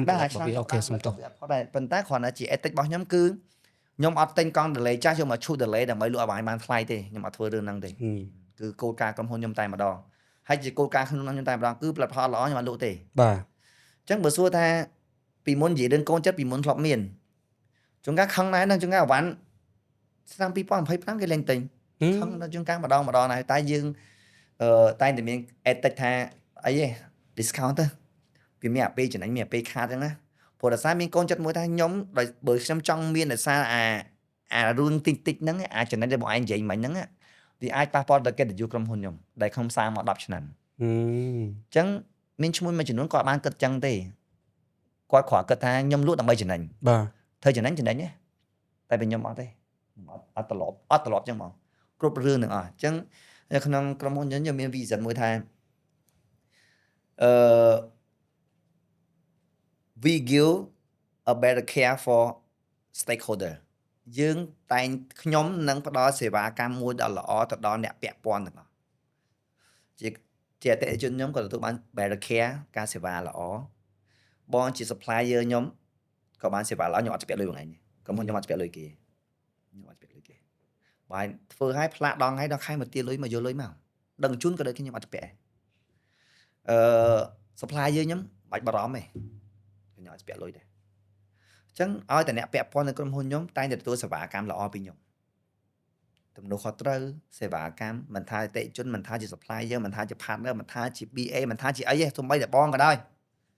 អ្នកដែលពាក់ព័ន្ធជាមួយក្រុមហ៊ុនយើងខ្ញុំត្រូវតែទទួលបានសេវាកម្មល្អពីខ្ញុំអញ្ចឹងខ្ញុំអត់ចាំបាច់ត្រូវការអាការចំណេញដូចគេទិញហ្នឹងទេដោយសារអ្នកពាក់ព័ន្ធខ្ញុំគាត់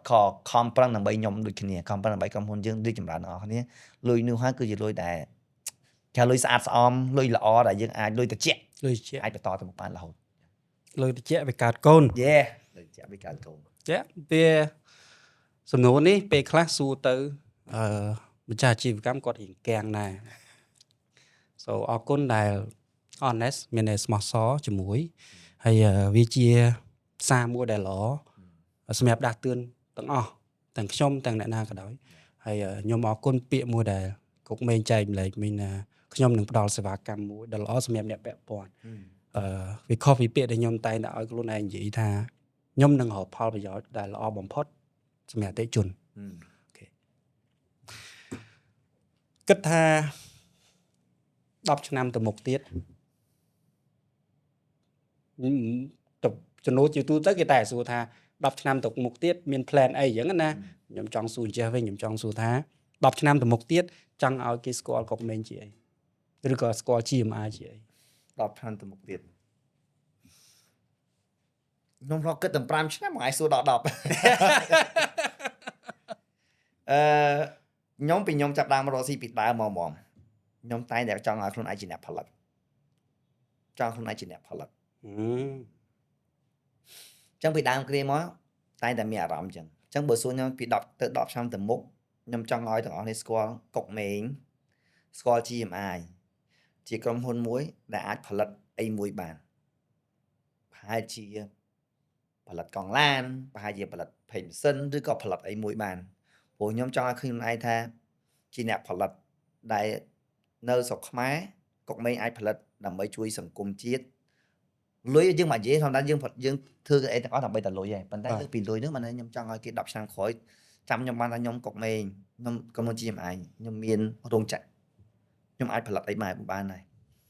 ពី Account of Legacy ជារឿងមួយដែលអាចបន្តសល់ទុកគេមរតកដល់ខាងក្រោយប៉ុន្តែលើពីអានឹងទៀតគឺខ្ញុំអាចរួមចំណែកមួយនៅក្នុងសេដ្ឋកិច្ចជាតិតំណាងមួយនៃអ្នកផលិតតំណាងឲ្យវិស័យនឹងបាននៅក្នុងស្រុកយើង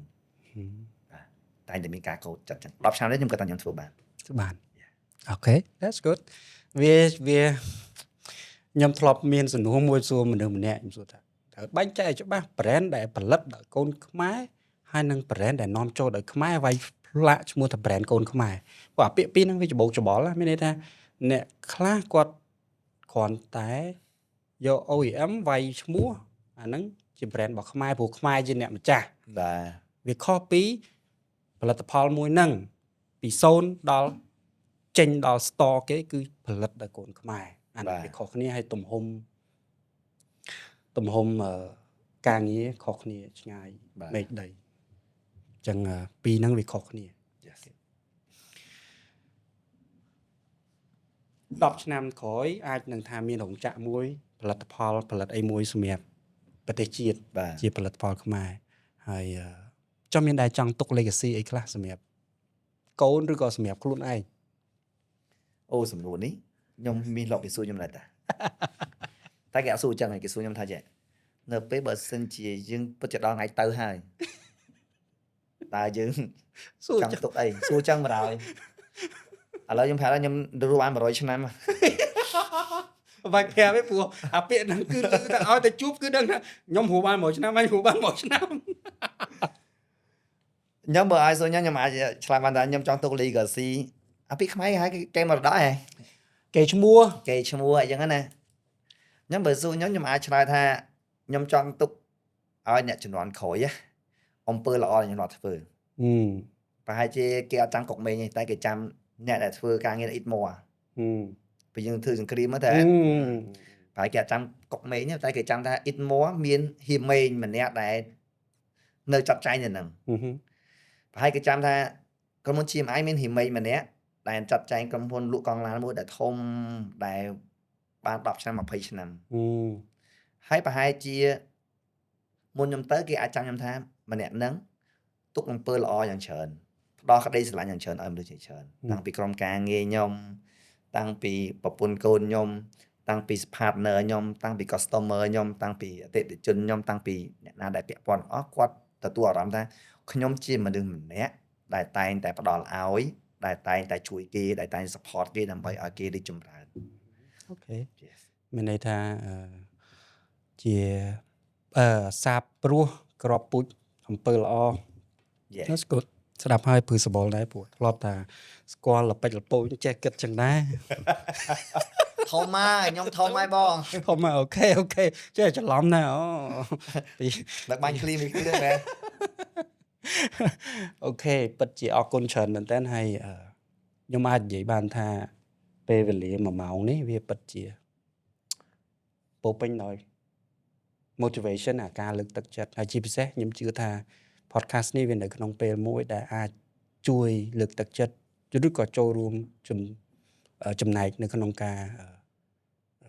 ជា input ទៅម្ចាស់ជីវកម្មផ្សេងៗទៀតដែលគាត់អាចនឹង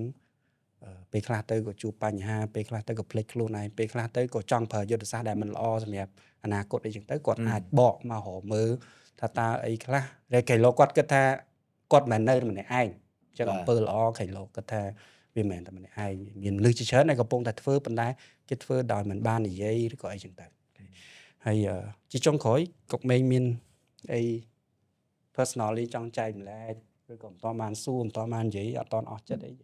តអស់ចិត្តtrong 1ម៉ោងតអស់ចិត្តទៀតខ្ញុំតែងតែចង់ក្រោយខ្ញុំចង់ចាំបាយដែលខ្ញុំធ្លាប់និយាយជាមួយក្រុមការងារខ្ញុំជាមួយខ្ញុំស្គាល់ខ្ញុំតែនិយាយថាយើងអាចមានទុក្ខយើងអាចមានបញ្ហាប៉ុន្តែយើងក៏អាចសប្បាយរីករាយបាននៅពេលដែលបងពងអង្គុយមួយខ្ញុំគិតថាបងក៏មានរឿងច្រើនខ្ញុំក៏មានរឿងច្រើនដែរប៉ុន្តែនៅពេលយើងអង្គុយទល់មុខគ្នាតើឲ្យគេទទួលអារម្មណ៍អីពីយើងអញ្ចឹងយើងក៏អាចមានទុក្ខយើងក៏អាចមានបញ្ហាប៉ុន្តែយើងក៏អាចសប្បាយរីករាយនៅក្នុង at the same time ហ្នឹងដែរអញ្ចឹងនៅពេលយើងដើរតួជាមនុស្សម្នាក់ដែលផ្ដល់ធម៌ពលផ្ដល់ភាពរីករាយផ្ដល់ជាកម្លាំងចិត្តឲ្យអ្នកដទៃយើងតែងតែសប្បាយរីករាយរហូតអញ្ចឹងយើងត្រូវធ្វើជាមនុស្សម្នាក់ដែលតែងតែជាប្រភពមួយនៃភាពរីករាយការញញឹមភាពញញឹមរបស់យើងហើយនឹងកម្លាំងចិត្តអញ្ចឹងបើយើងជាមនុស្សម្នាក់យើងនឹងអាចចែកឥទ្ធិពលមនុស្សយ៉ាងច្រើនឲ្យគាត់មានធម៌ពលដូចយើងដែរមានកម្លាំងចិត្តដូចយើងដែរសប្បាយរីកដូចយើងដែរហើយនឹង enjoy life ដូចយើងដែរអញ្ចឹងធ្វើជាមនុស្សម្នាក់ដែលជាប្រភpomម្នាក់ហ្នឹងអូខេទទួលបានអរគុណច្រើនហើយពិតជាអរគុណមែនតើសម្រាប់ពេលវេលាដ៏រវល់របស់កុកមេងណាត់ប្រហែលជា3អាទិត្យត្មងបានជួបគ្នាបាទអញ្ចឹងអរគុណច្រើនសម្រាប់ពាក្យពេចន៍ជាច្រើន insight ជាច្រើនគំនិតជាច្រើនហើយការលើកទឹកជាច្រើនសម្រាប់ខ្ញុំផ្ទាល់ជា host ក៏ដូចជាប្រិយមិត្តឬក៏បងប្អូនទាំងអស់ដែលកំពុងតែតាមដានមេកុង podcast episode នេះអញ្ចឹងពីខ្ញុំអរគុណច្រើនកុកមេងសម្រាប់ពេលវេលាដ៏ល្អនេះហើយនឹងព្យាយាមរៀនសូត្រឲ្យបានច្រើនហើយរៀនជាចំណែកមួយរឿងយកអនុវត្តវាជាចំណែកមួយទៀតចឹងអូខេនឹងអនុវត្តឲ្យបានច្រើនអរគុណច្រើនសម្រាប់បងប្អូនទាំងអស់គ្នាដែលបានតាមដានទស្សនានៅមេកុងអេពីសូតមួយនេះសង្ឃឹមថាអ្វីដែលយើងចែករំលែកជជែកគ្នានេះនឹងបានជា input ខ្លះៗសម្រាប់យកទៅប្រើប្រាស់នៅក្នុងជីវិតពិតអញ្ចឹងអរគុណច្រើន មេកុង podcast